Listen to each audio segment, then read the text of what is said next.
नमस्कार दोस्तों, आज हम आपको एक ऐसी अद्भुत इमारत के बारे में बताएंगे जो न केवल भारत में बल्कि पूरी दुनिया में प्रसिद्ध है।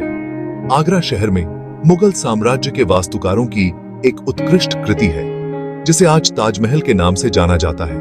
यह 42 एकड़ चौड़ा और चमचमाता हुआ स्मारक है जहां खूबसूरत बागर सजाए गए हैं और आज भी उस पर उदास और गमगीन बादल मंडराते रहते हैं। यह इमारत प्यार का प्रतीक है और इसे देखने के लिए लोग दूर दूर से आते हैं। जहां उस समय की सबसे बड़ी और शानदार इमारत बनाई जाती थी और आज इसे दुनिया का 7वां अजूबा माना जाता है। इस शानदार संरचना को बनाने में 20,000 मजदूरों ने दिन रात खून पसीना बहाया और वह भी 1 या 2 साल नहीं बल्कि 22 साल तक। ताजमहल का डिजाइन शाहजहां के पिता और दादा की कब्रों से लिया गया था। मीनारों का विचार उनके पिता की कब्र से लिया गया, मुख्य संरचना का विचार उनके दादा की कब्र से लिया गया और गुंबद का विचार उनके चाचा की कब्र से लिया गया। और जब इन सभी को मिलाया गया तो एक शानदार और भव्य डिजाइन सामने आया। इमारत की संरचना को बनाने के लिए लाखों ईंटों का इस्तेमाल किया गया। यह कोई आसान काम नहीं था और इसमें बहुत पैसा खर्च हो रहा था। हर बीतते दिन के साथ शाही खजाना तेजी से खाली हो रहा था, लेकिन शाहजहां को इसकी कोई परवाह नहीं थी। वह इस काम को किसी भी कीमत पर पूरा करना चाहते थे। कहा जाता है कि ताजमहल के निर्माण में इतने लोग लगे थे कि उनके कारण आसपास के क्षेत्रों में भोजन समाप्त हो गया था। 20,000 मजदूरों और कारीगरों की मांगों को पूरा करने के लिए शाहजहां ने आसपास के सभी क्षेत्रों से अनाज खरीदा था। कई वर्षों की कड़ी मेहनत के बाद इमारत की संरचना पूरी हो गई और अब इसे संगमरमर से सजाने का समय आ गया था। यह संगमरमर राजस्थान से, आगरा से 400 किमी दूर से मंगवाया गया, क्योंकि यहां का मकराना मार्बल दुनिया का सबसे बेहतरीन संगमरमर माना जाता है। पूरा मकराना संगमरमर ताजमहल के लिए आरक्षित कर दिया गया था, यानी जब तक ताजमहल की मांग पूरी नहीं हो जाती तब तक कोई और इस संगमरमर को नहीं खरीद सकता था। 1000 हाथियों की मदद से हजारों टन भारी संगमरमर राजस्थान से आगरा मंगवाया गया। ताजमहल का खूबसूरत गुंबद इतना बड़ा है कि इसे नंगी आंखों से देखा जा सकता है। आजकल ऐसे गुंबदों को स्टील के ढांचे पर आसानी से बनाया जा सकता है, लेकिन 400 साल पहले उनके पास केवल पत्थरों का सहारा था, जिससे 40 मीटर ऊंचा गुंबद बनाया गया था। इस गुंबद को बनाने में मुगल इंजीनियरों द्वारा की गई तनाव गणना की आज के इंजीनियर भी सराहना करते हैं। ताजमहल को पूरा करने के लिए इसे पियत्रा ड्यूरा या परचिनकारी से सजाया जाना था। पियत्रा ड्यूरा एक कला है जिसमें संगमरमर को कीमती पत्थरों से सजाया जाता है। संगमरमर को बड़ी कुशलता और बारीक पत्थरों से तराशा जाता है और फिर उन पत्थरों को संगमरमर में चिपकाया जाता है। ताजमहल पर इस्तेमाल किया गया गोंद कोई साधारण गोंद नहीं था। कई शोध और लैब टेस्ट के बाद यह पता चला कि यह गोंद शीरा, नींबू के रस और संगमरमर के चूरे को मिलाकर बनाया गया था। यही गोंद आज भी ताजमहल की मरम्मत के लिए इस्तेमाल किया जाता है। ताजमहल की एक खास विशेषता यह है कि यह दिन में 4 बार अपना रंग बदलता है। सूर्योदय से पहले यह काले रंग की छाया देता है। सूर्योदय के बाद यह हल्के पीले और गुलाबी रंग की छटा देता है। दोपहर में ताजमहल की खूबसूरती एक नए दिशा में दिखाई देती है। आसमान में मोतियों की तरह नीला चमकता है और सूर्यास्त के समय पूरी इमारत सुनहरी नजर आती है। 22 साल बाद 1654 में ताजमहल का निर्माण पूरा हुआ। शाहजहां अपनी पत्नी की याद में दुनिया की सबसे खूबसूरत मकबरा बनाने में सफल हो गए थे। शाहजहां ने इस भव्य इमारत का नाम अपनी सबसे प्रिय पत्नी की याद में रखा। मुमताज महल से इसे ताजमहल नाम दिया गया। हर साल शाहजहां यमुना नदी के किनारे मुमताज के पास ताजमहल का दौरा करते थे। यह ताजमहल का वह प्रवेश द्वार था जिसे केवल शाही परिवार के लिए बनाया गया था। इस प्रवेश द्वार की दीवारों पर दिलकश नक्काशी का काम किया गया था। जिसे शायद केवल शाही आंखों के लिए ही किया गया था। शाहजहां का सबसे महंगा प्रोजेक्ट पूरा हो गया था, लेकिन इसने मुगल साम्राज्य को तबाही के कगार पर ला दिया।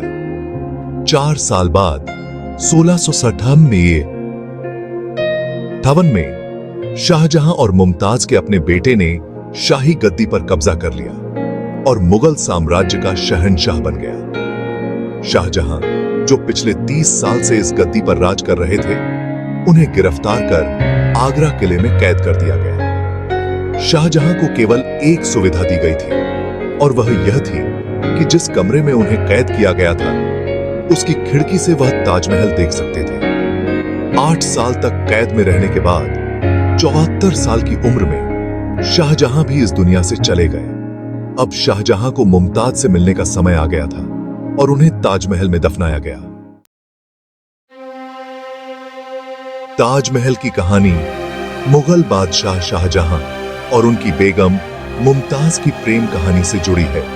यह कहानी सदियों से लोगों के दिलों में बसी हुई है और आज भी उतनी ही ताजगी से सुनाई जाती है। मुमताज शाहजहां की तीसरी और सबसे प्यारी बेगम थी। उनकी मोहक मुस्कान और दिलकश व्यक्तित्व ने शाहजहां को पूरी तरह से मोहित कर लिया था। उनकी सुंदरता और बुद्धिमत्ता का हर कोई कायल था। मुमताज न केवल एक सुंदर रानी थी, बल्कि एक समझदार और दयालु महिला भी थी, जो अपने पति और प्रजा के दिलों में विशेष स्थान रखती थी। कहा जाता है कि शाहजहां मुमताज से बेहद प्यार करते थे। उनका प्रेम इतना गहरा था कि वे एक दूसरे के बिना एक पल भी नहीं रह सकते थे। मुमताज की मृत्यु शाहजहां के लिए बहुत बड़ा धक्का था। उनकी मृत्यु के बाद शाहजहां ने खुद को अकेला और असहाय महसूस किया। उन्होंने अपनी बेगम की याद में एक ऐसा मकबरा बनाने का फैसला किया जो दुनिया में सबसे खूबसूरत हो। इस मकबरे को बनाने में कई साल लगे और हजारों कारीगरों ने इसमें अपना योगदान दिया। यही प्रेम कहानी ताजमहल के निर्माण का आधार बनी। ताजमहल न केवल एक मकबरा है, बल्कि एक प्रेम की निशानी है जो सदियों तक जीवित रहेगी। शाहजहां ने अपने दुहक को इस अद्भुत इमारत में ढाल दिया। उन्होंने अपनी बेगम के प्रति अपने असीम प्रेम को इस इमारत के हर कोने में उकेर दिया। ताजमहल शाहजहां और मुमताज के अमर प्रेम का प्रतीक बन गया। यह इमारत आज भी प्रेमियों के लिए प्रेरणा का स्रोत है और दुनिया भर से लोग इसे देखने आते हैं। ताजमहल का निर्माण 1732 ईस्वी में शुरू हुआ था। यह मुगल सम्राट शाहजहां द्वारा उनकी प्रिय पत्नी मुमताज महल की याद में बनवाया गया था। इसे बनाने में लगभग 22 साल लगे। इस दौरान कई चुनौतियों का सामना करना पड़ा, लेकिन कारीगरों की मेहनत और समर्पण ने इसे संभव बनाया। इस विशालकाय इमारत को बनाने में 20,000 से भी ज्यादा कारीगरों ने दिन रात काम किया। इनमें से कई कारीगरों को विशेष रूप से विभिन्न क्षेत्रों से बुलाया गया था। सफेद संगमरमर राजस्थान से मंगवाया गया था। इन संगमरमर के टुकड़ों को बड़ी सावधानी से तराशा और सजाया गया। ताजमहल मुगल वास्तुकला का एक बेजोड़ नमूना है। इसकी हर एक दीवार और गुंबद पर की गई नक्काशी अद्वितीय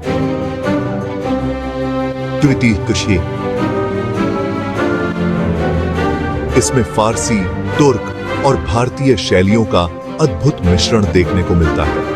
यह विभिन्न संस्कृतियों के संगम का प्रतीक है। चारों तरफ बने बाग, फव्वारे और मीनारें इसकी खूबसूरती को और भी बढ़ा देते हैं। ये बाग मुगल बागवानी कला का उत्कृष्ट उदाहरण है। ताजमहल का गुंबद इसकी सबसे खास पहचान है। यह गुंबद वास्तुकला की उत्कृष्टता को दर्शाता है। यह गुंबद 73 मीटर ऊंचा है। इसकी ऊंचाई और भव्यता इसे दूर से ही पहचानने योग्य बनाती है। गुंबद पर बना कलश शुद्ध सोने का बना हुआ है। यह कलश ताजमहल की शान और वैभव को और भी बढ़ा देता है। ताजमहल का निर्माण एक अद्भुत उपलब्धि थी। यह उस समय की तकनीकी और शिल्प कौशल का प्रमाण है। यह मुगल शिल्पकारों की कला और कौशल का प्रमाण है। ताजमहल की हर एक नक्काशी और सजावट में उनकी मेहनत और कला की झलक मिलती है। ताजमहल जितना खूबसूरत है, उतने ही रहस्य भी अपने अंदर छुपाए हुए हैं। कुछ लोगों का मानना है कि ताजमहल पहले एक शिव मंदिर था। कुछ लोग कहते हैं कि ताजमहल में गुप्त सुरंगें भी हैं। एक प्रचलित कहानी यह भी है कि ताजमहल के निर्माण के बाद शाहजहां ने सभी कारीगरों के हाथ कटवा दिए थे। ऐसा इसलिए किया गया था ताकि वे दोबारा इतनी खूबसूरत इमारत न बना सकें। हालांकि इन कहानियों का कोई पक्का प्रमाण नहीं है।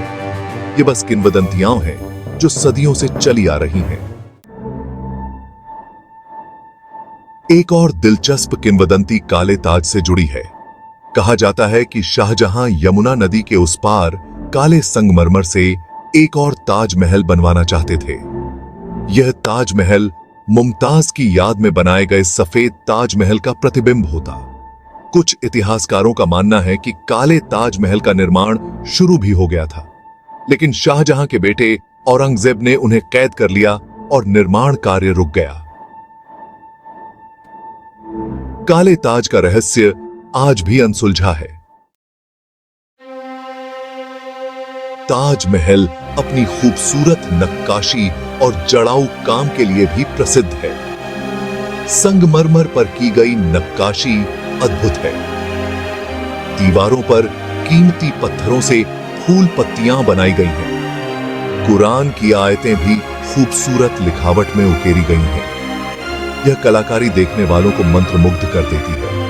ताजमहल मुगल कला और शिल्प कौशल का एक अद्भुत उदाहरण है। यह हमें बताता है कि उस समय के कारीगर कितने कुशल थे। उन्होंने पत्थर को इस तरह तराशा जैसे वह मोम हो। सदियों से ताजमहल कई उतार चढ़ाव का साक्षी रहा है। मुगल साम्राज्य के पतन के बाद यह उपेक्षित भी रहा। अंग्रेजों के शासनकाल में इससे कई कीमती पत्थर निकाल लिए गए, लेकिन फिर भी ताजमहल की खूबसूरती कम नहीं हुई। आज भी यह दुनिया को अपनी ओर आकर्षित करता है। समय के साथ ताजमहल का रंग थोड़ा बदला है। प्रदूषण के कारण इसे नुकसान भी पहुंचा है, लेकिन भारतीय पुरातत्व सर्वेक्षण विभाग इसकी देखभाल कर रहा है। ताजमहल को आने वाली पीढ़ियों के लिए सुरक्षित रखना हमारी जिम्मेदारी है। ताजमहल सिर्फ एक इमारत नहीं है, यह भारत की पहचान बन चुका है। यह दुनिया के 7 अजूबों में से एक है। हर साल लाखों टूरिस्ट्स भारत आते हैं ताजमहल देखने के लिए। ताजमहल ने कला, साहित्य और सिनेमा को भी प्रेरित किया है। कई कवियों ने इसकी खूबसूरती का बखान किया है। कई फिल्म्स में इसे दिखाया गया है। ताजमहल पूरी दुनिया में भारत की संस्कृति और विरासत का प्रतीक बन गया है। समय के साथ साथ ताजमहल को कई चुनौतियों का सामना करना पड़ रहा है। प्रदूषण, भीलवाड़ा की रेत और बढ़ती आबादी इसके लिए खतरा बनते जा रहे हैं। भारत सरकार और कई ऑर्गेनाइजेशंस ताजमहल को बचाने के लिए प्रयास कर रहे हैं। प्रदूषण कम करने के उपाय किए जा रहे हैं। ताजमहल के आसपास हरियाली बढ़ाने पर जोर दिया जा रहा है। ताजमहल की रक्षा करना हम सबकी जिम्मेदारी है। हमें मिलकर यह सुनिश्चित करना होगा कि यह अद्भुत इमारत आने वाली पीढ़ियों के लिए भी सुरक्षित रहे।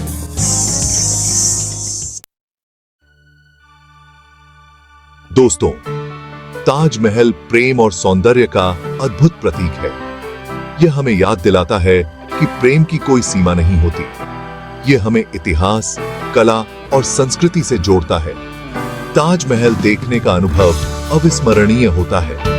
इसकी खूबसूरती मन को मोह लेती है। यह हमें सोचने पर मजबूर करता है कि आखिर इंसान क्या क्या कर सकता है। तो दोस्तों, ताजमहल सिर्फ एक इमारत नहीं है, यह एक एहसास है। इसे समझने के लिए इसे एक बार जरूर देखें। धन्यवाद।